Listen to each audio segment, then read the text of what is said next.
In this video, I will be showing you what to do if Facebook keeps crashing on your iPhone after iOS 13.6. Facebook is the most popular social media application today, and it's being updated regularly to make sure it works properly on all platforms.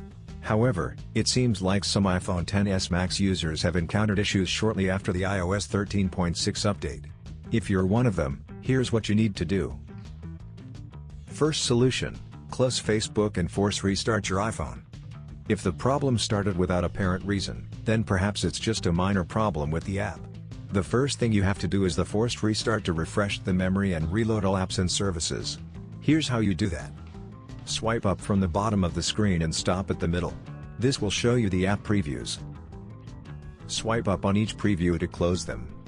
After that, quickly press and release the volume up button and then volume down. Immediately after that, press and hold the power key for 10 seconds. This will trigger the iPhone to turn off and power back up. When the Apple logo shows, release the power key and wait until the device has finished rebooting. After the reboot, open Facebook and see if it still crashes. Second solution: uninstall Facebook and reinstall it. Another effective solution to this problem is uninstalling the app in question. Doing so will remove all its associations with the firmware and other apps. After that, reinstall the app to make sure you have the latest version. Here's how you do those things. Go to the screen where the Facebook icon is located. Tap and hold on its icon until options show. Tap Delete App. Tap Delete to confirm the deletion of the app. Once the app is successfully uninstalled, launch the App Store.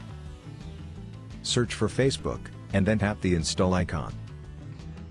Wait for the app to be successfully installed on your iPhone. When the installation is finished, tap Open to launch it.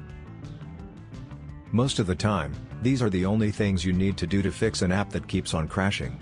However, if for some reason the problem continues, then you have to do the next solution. Third solution: factory reset your iPhone. A reset will be able to fix this problem, but make sure to create a backup of your important files and data because they will be deleted and you may not be able to retrieve them. When ready, follow these steps. From the home screen, tap Settings. Find and tap General. Scroll down to the bottom of the screen, and then touch Reset. Tap Erase all contents and settings. Tap Erase now. If prompted, enter your security lock. Tap Erase iPhone at the bottom of the screen. Tap Erase iPhone again to proceed. Now enter your Apple ID password, and then tap Erase to proceed with the reset. Wait until your iPhone has finished the reset, and then set it up as a new device. I hope that this simple troubleshooting guide has been helpful. Please support us by subscribing to our channel and enabling notifications. Thanks for watching.